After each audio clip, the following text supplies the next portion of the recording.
a very small and oversimplified country that only sells apples, and we measure the GDP in year one.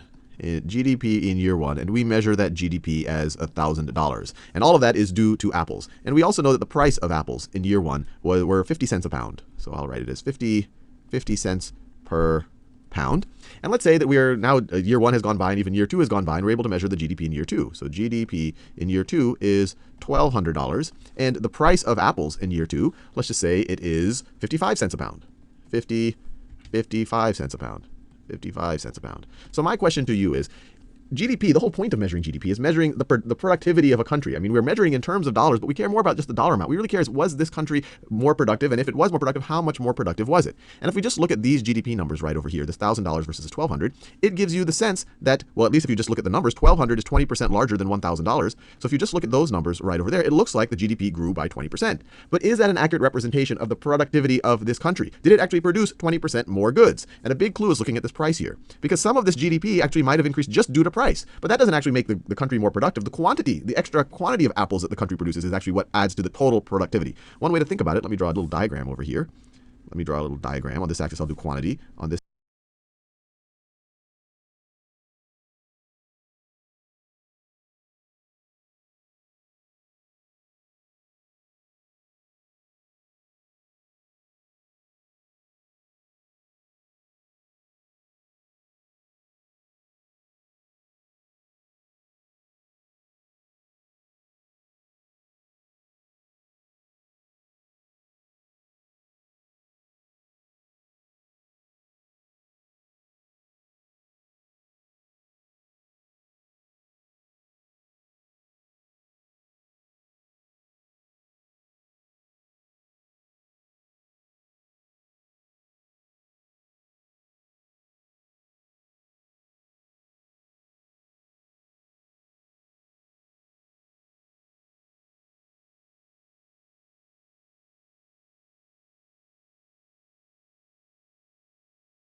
axis, I will do price.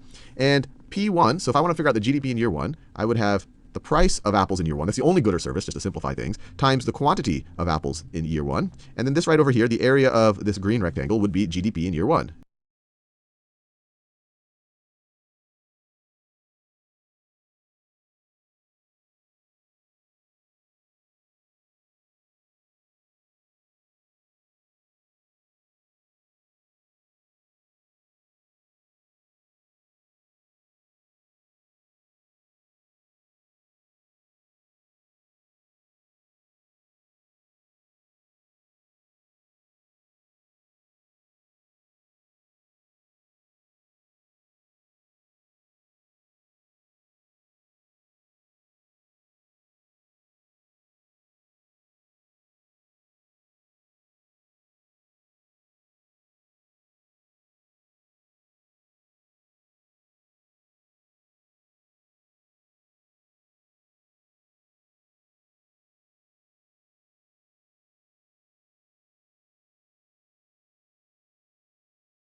GDP in year 1.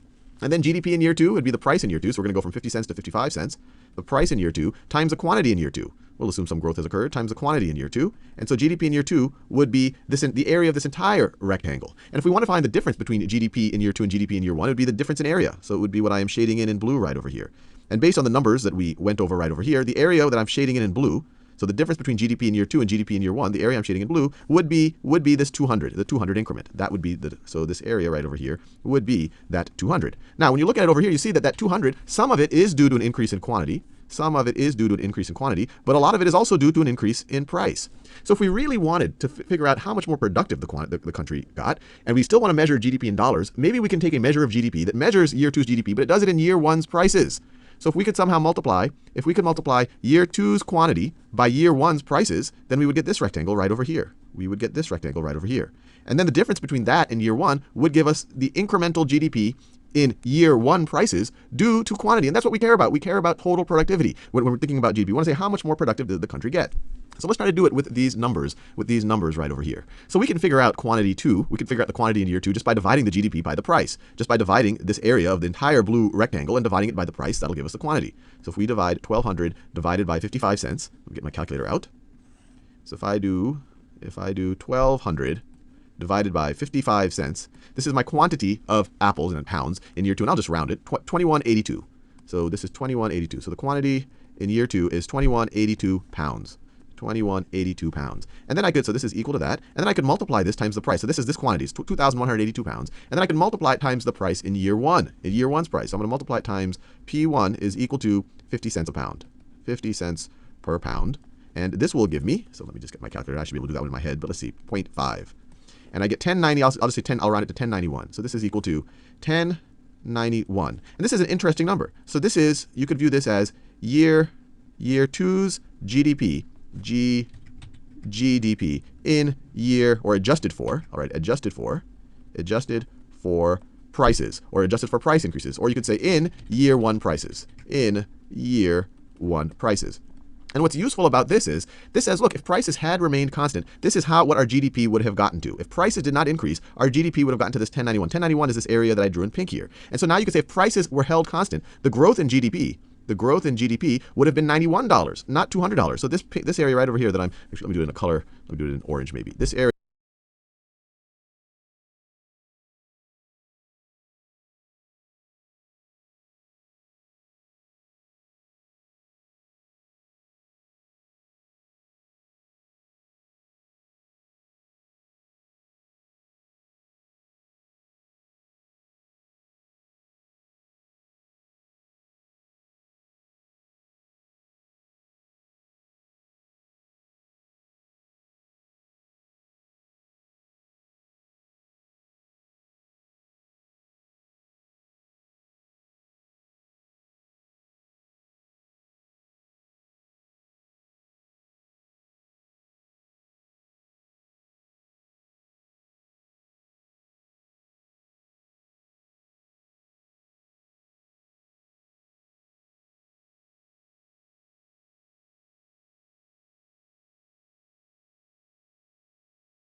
right over here, the actual growth, if prices were held constant, would have been $91. We would have gone from $1,000 of GDP to $1,091. So this right over here, that area is $91 of, and we could even call it real growth. real growth. It really measures the productivity. Now, this gives us an interesting, I guess, set of ideas. One idea is to just measure your GDP in the current year's dollars. So this was GDP measured in year two's dollars. It was year two GDP measured in year $2, year two prices. So we could call that year two's nominal GDP. Nominal GDP, nominal in name. So it's GDP in name in that year's prices. But this right over here, where we measured year two's GDP in some base year's prices, so it allows a real comparison of how much did our productivity actually increase. Our productivity actually increased by 9%. We produced 9% more apples. This we call real GDP. Real GDP, because it gives you a measure of real productivity. It tries to take out price increases. What we'll see in the future, or we might not do it in an introductory course, but in practice, it's kind of hard to really measure what the absolute, if you wait this was a simple economy where we only had one product, but if you have many products, actually, gazillions of products in a real economy, and the prices are adjusting and the quantities are adjusting, it's not so easy to figure out how to adjust for price. But the folks running the national income accounts do try to do this, so they get a sense of how much was the actual real growth.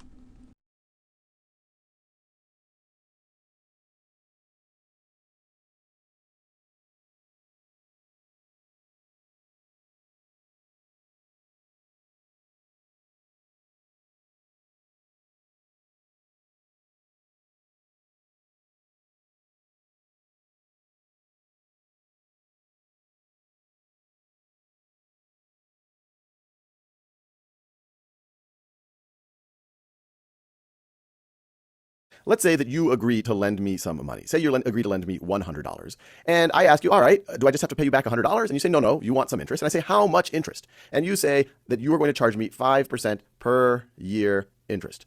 So one way to think about it is if I borrow $100 today, so $100 today, in a year, I'm going to have to pay you back $100 times, I'm going to have to grow it by 5%. So that's the same thing as multiplying it by 1.05. This is how much I'm going to have to pay back. Let me write this down. This is borrow.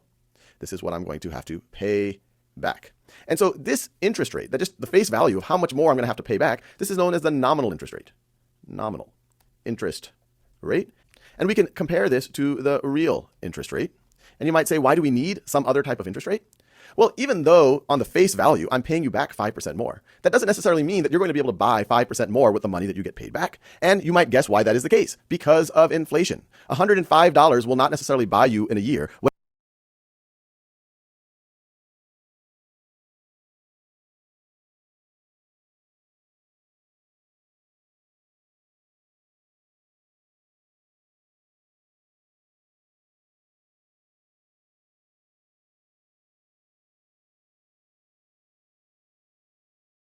what it might buy you today. And so that's what the real interest rate is trying to get at. And to do that, to calculate our real interest rate, we are going to have to think about inflation. So let me put inflation right over here. And so let's say that we are in a world that has 2% inflation. So an indicative basket of goods that costs $100 today, if this is the inflation rate, would cost $102 in a year. So there's two ways that folks will calculate the real interest rate, given the nominal interest rate and the inflation rate. The first way is an approximation, but it's very simple and you can do it in your head. And that's why it's often the first way that it's taught, but it's not exactly mathematically correct. So the first way, you'd say, well, this could approximately be equal to the nominal interest rate minus the inflation rate.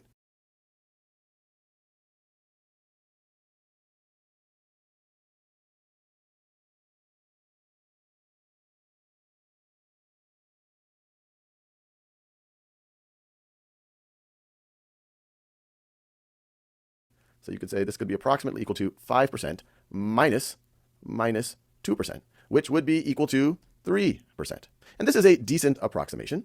But the actual way that you would want to calculate this, if you wanted to be more mathematically precise, is that your nominal interest rate multiplies things by 1.05. So 1.05. But then things are getting more expensive at a rate of 2% per year. Or another way to think about it, costs are being multiplied by 1.02 every year. So we divide by that amount, 1.2 every year. And so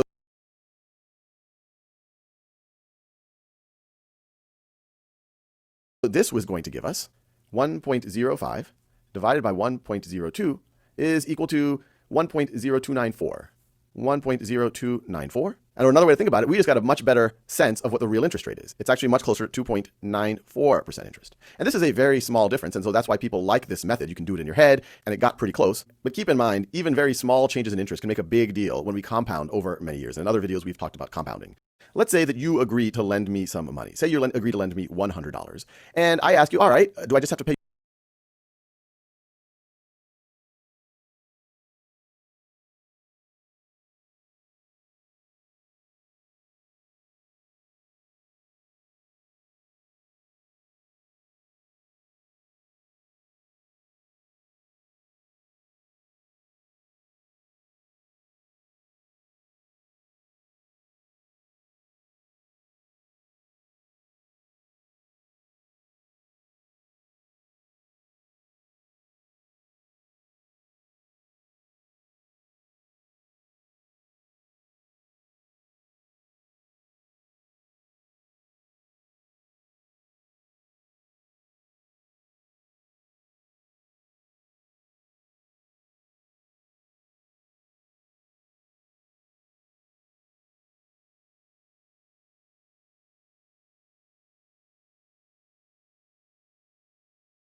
I'd now like to consider this question in the context of international finance, why it's so often the case that when thinking about the returns on currencies, we look first and foremost at the nominal interest rate on that currency, and not at what is sometimes called the real interest rate on that currency.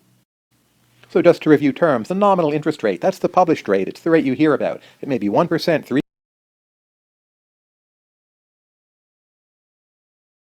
Consider this question, interest rate on that the currency. Terms, the nominal interest rate, that's the published rate, it's the rate you hear about. It may be 1%, 3%, 10%, but it's the number not adjusted for anything, not adjusted for inflation.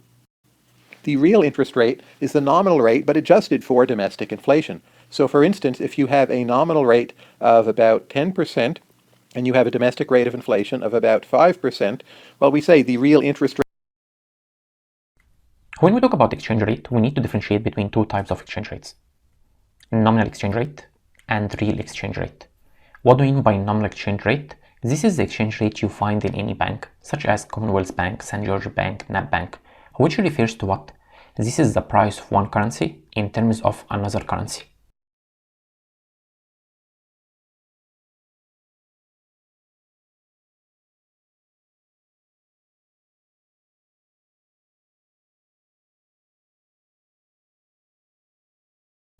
Such as 0.8 euro per $1 Australian. This is what's reported by banks. But what we care about more is the real exchange rate, not nominal exchange rate, the ones that we need to calculate ourselves. So what do I mean by real exchange rate? Real exchange rate is the value of a country's goods against those of another country. Which means I would like to see the competitiveness of this currency, which means with this currency how many units I could buy of goods and services. Therefore, our formula for real exchange rate will be, real exchange rate, will give it symbol R, is equal to nominal exchange rate. In this formula I will use indirect quotation, which is S, multiplied by, I will use domestic price divided by foreign price. Why? Because with the nominal exchange rate indirect quotation, it is foreign currency divided by pair domestic currency.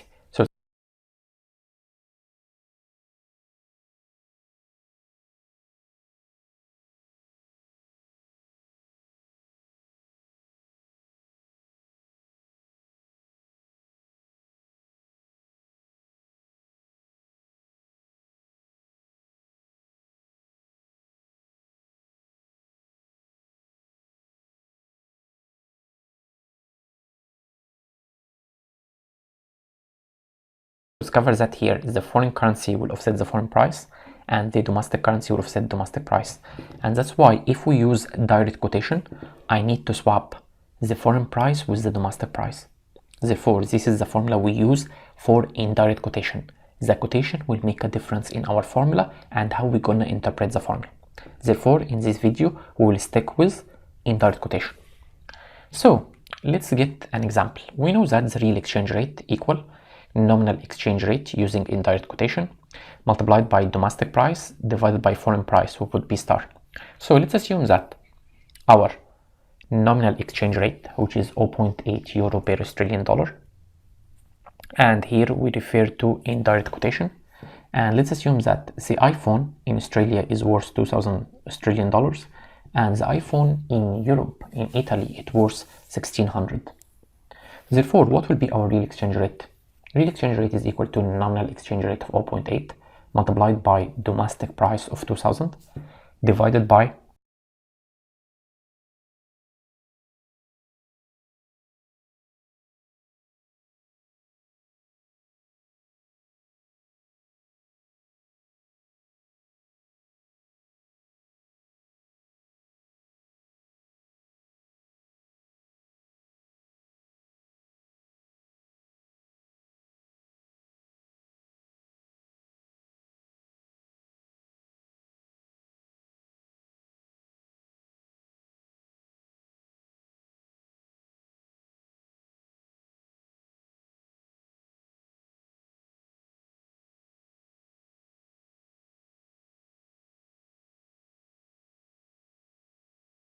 foreign price of 1,600. It will give us real exchange rate is equal to 1. Therefore, our benchmark for real exchange rate will be 1. So what I mean by 1? It means that the two countries have the same competitiveness. What do I mean by same competitiveness? It means that they have the same purchasing power parity.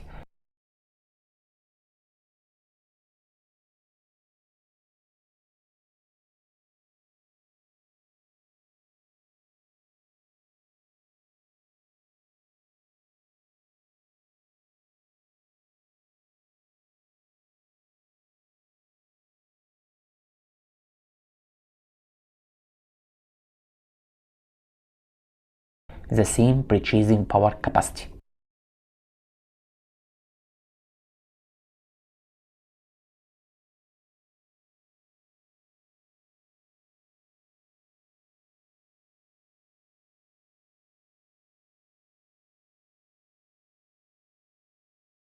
Which means if I take into account price differential and the exchange rate, it will give me the same competitiveness.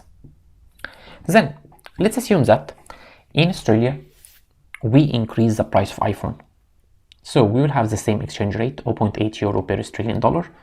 The iPhone in Australia will be higher, 2200 instead of 2000, and the iPhone in Europe will be the same, 1600. Let's calculate our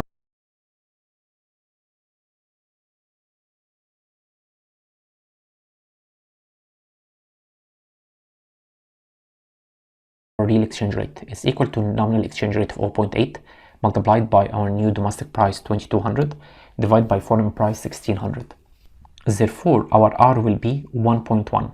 We know that 1.1 is bigger than 1. So why real exchange rate here went up? Because we increased the domestic prices. So every time we increase our domestic prices, it means that Australia will be more competitive or less competitive. This means that Australia will be less competitive, which means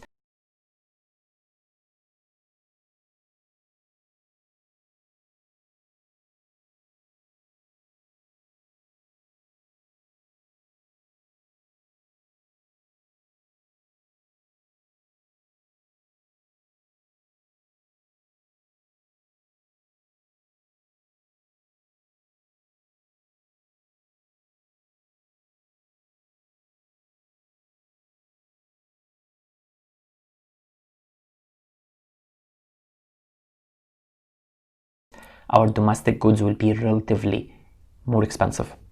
Therefore, our domestic goods will be less competitive. Consequently, our currency is overvalued. Let's get another example where we decrease the price of iPhone in Australia. So we'll have the same exchange rate of 0.8 euro per Australian dollar. iPhone is 1800 Australian dollar. iPhone in Italy is 1600. Therefore, our real exchange rate is equal to nominal exchange rate of 0.8 multiplied by domestic price 1800 divided by foreign price 1600. This will give us a real exchange rate of 0.9. So this means that our real exchange rate is lower than 1, which is our benchmark. So what I mean by the real exchange rate is lower than 1? If you look at the example here compared to our previous examples, you'll discover that we decrease the price in Australia for iPhone. So this means that our domestic goods will be more competitive. What I mean by more competitive? It means that it will be relatively cheaper. So this means that our currency will be undervalued, which means it's better that you buy iPhones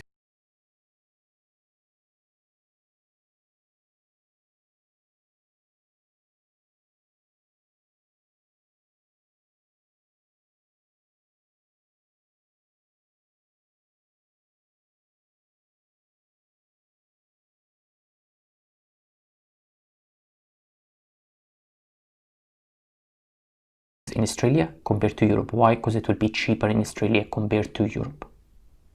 While in the second example, when we increase the price of iPhone at 2200, we have R bigger than 1. What do I mean by R bigger than 1? It means that our domestic goods are less competitive. What do I mean by less competitive? Relatively more expensive. It means that our currency overvalued. It means that it's better that you buy iPhones from Italy, not from Australia.